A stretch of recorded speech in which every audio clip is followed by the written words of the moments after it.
Hi friends, welcome to foodies of Andhra. మీలో మొదటిసారిగా నా వీడియో ఎవరైనా చూస్తుంటే సబ్స్క్రైబ్ చేసుకోవడం మర్చిపోకండి. ఈరోజు ఓవెన్, చీజు, ఈస్ట్ ఏమీ అవసరం లేకుండా కేవలం ఇంట్లో ఉండే పదార్థాలతోనే పిజ్జా ఎలా తయారు చేసుకోవాలో చూద్దాం.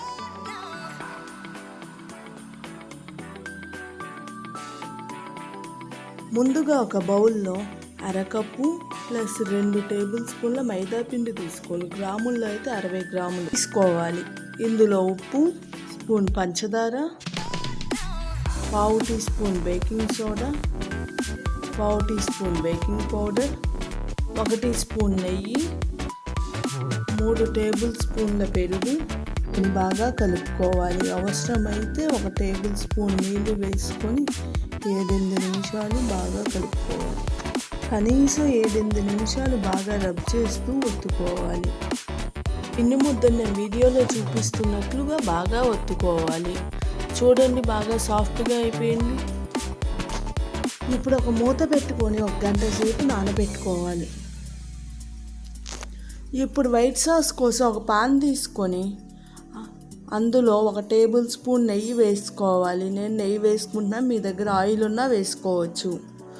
ఇప్పుడు 1 టేబుల్ స్పూన్ మైదా పిండి వేసుకొని లో ఫ్లేమ్ మీద తిప్పుకుంటూ 3 నుండి 4 నిమిషాల సేపు బాగా ఫ్రై చేసుకోవాలి. మంట అసలు మీడియంలో కానీ హై ఫ్లేమ్లో కానీ అసలు పెట్టకూడదు. బాగా ఫ్రై అయ్యాక ఇందులో అరకప్పు పాలు కొంచెం కొంచెంగా పోసుకుంటూ కలుపుకోవాలి. చూడండి, ఒకసారి కొంచెం పోసుకొని కలుపుకొని మళ్ళీ ఇంకొంచెం పోసుకొని కలుపుకుంటూ బాగా క్రీమీ టెక్స్చర్ వచ్చేలాగా కలుపుకోవాలి. చూడండి, కొద్దిసేపటికి టెక్స్చర్ మారిపోతుంది.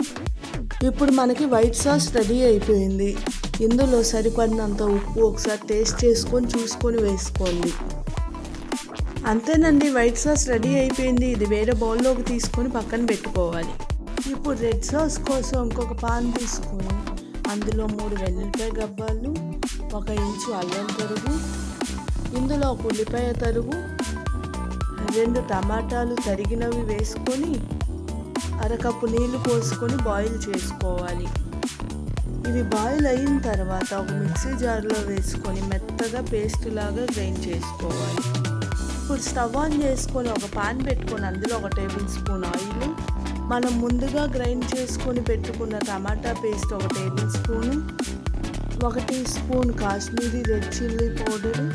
నేను కలర్ కోసం కాశ్మీరీ రెడ్ చిల్లీ పౌడర్ వాడుతున్నాను. మీ దగ్గర నార్మల్ రెగ్యులర్గా యూజ్ చేసే కారం ఉన్నా వేసుకోవచ్చు. వేసుకొని ఒక 2 నిమిషాలు ఫ్రై చేసుకోవాలి.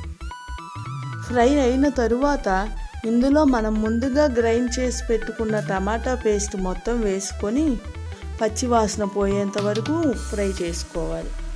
తరువాత ఇందులో 200 ml వాటర్ వేసుకొని ఒకసారి కలుపుకొని మూత పెట్టి దగ్గరకు వచ్చే వరకు బాయిల్ చేసుకోవాలి. ఒక 10 నిమిషాల తర్వాత మూత తీసి చూస్తే బాగా బాయిల్ అయిపోయి దగ్గరకు వచ్చేసింది. ఇప్పుడు స్టవ్ ఆఫ్ చేసేసుకొని పక్కన పెట్టుకోవాలి.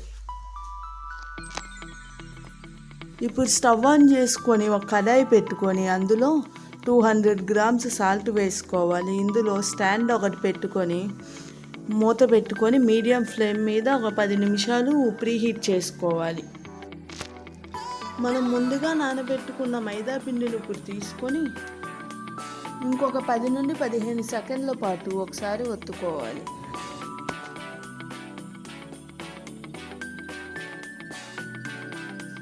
ఇలా ఒత్తుకున్న తరువాత ఒక బాల్లా చేసుకొని ఒక రోలింగ్ పిన్ తీసుకొని చపాతీలాగా చేసుకోవాలి. బాగా మందంగా అవసరం లేదు, కొంచెం పలుచగానే ఉండాలి. ఇలా చేసుకున్న తర్వాత ఒక ప్లేట్ తీసుకొని దానికి ఆయిల్ అప్లై చేసుకోవాలి. ఇప్పుడు ముందుగా చేసుకున్న చపాతీని తీసుకొని ప్లేట్ మీద సర్దుకోవాలి. ఇలా సర్దుకున్న తరువాత ఇంకొకసారి లైట్గా ఆయిల్ అప్లై చేసుకోవాలి. ఇప్పుడు దీని మీద మనం ముందుగా చేసుకున్న టమాటా సాస్ అప్లై చేసుకోవాలి. దగ్గర కెచప్ ఉన్న సాస్ బదులు ఆ కెచప్ వాడుకోవచ్చు. సాస్ మొత్తం ఈవెన్గా స్ప్రెడ్ చేసుకున్న తర్వాత మనం ముందుగా చేసుకున్న వైట్ సాస్ కూడా బాగా స్ప్రెడ్ చేసుకోవాలి.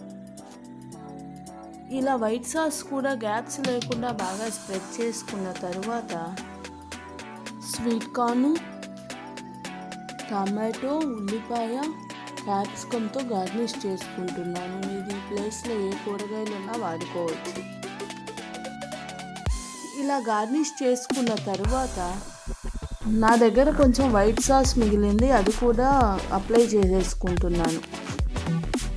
ఇప్పుడు మనం ముందుగా ప్రీహీట్ చేసుకున్న కడాయి మూత తీసుకొని రెడీ చేసుకున్న పిజ్జాని పెట్టేసుకొని మూత పెట్టుకోవాలి. దీనిని 20 నుండి 20 నిమిషాల వరకు లో ఫ్లేమ్ మీద బేక్ చేసుకోవాలి. 10 నిమిషాల తర్వాత మూత తీసి చూస్తే చూడండి, సైడ్ కొంచెం బ్రౌన్గా వచ్చింది, బాగా బేక్ అయిపోయింది. ఇలా బేక్ చేసుకున్న తర్వాత ప్లేట్ తీసుకొని పక్కన పెట్టుకొని రెడ్ చిల్లీ ఫ్లేక్స్తో గార్నిష్ చేసుకోవాలి. ఈ రెడ్ చిల్లీ ఫ్లేక్స్ మనం ఇంట్లోనే తయారు చేసుకోవచ్చు. ఎండుమిరపకాయలు తీసుకొని ఒక పాన్లో వేసుకొని లైట్గా ఫ్రై చేసుకోవాలి. ఫ్రై అయిన తర్వాత ఒక మిక్సీ జార్లోకి తీసుకొని కోర్స్ పౌడర్ లాగా చేసుకోవాలి. దీన్ని ఒక చాక్ తీసుకొని పీసెస్గా కట్ చేసుకుంటున్నాను. అంతేనండి, ఎంతో టేస్టీగా ఉండే పిజ్జా రెడీ అయిపోయింది. మంచి కలర్ఫుల్గా బాగుంది కదండి. ఒకసారి మీరు కూడా ట్రై చేసి చూడండి.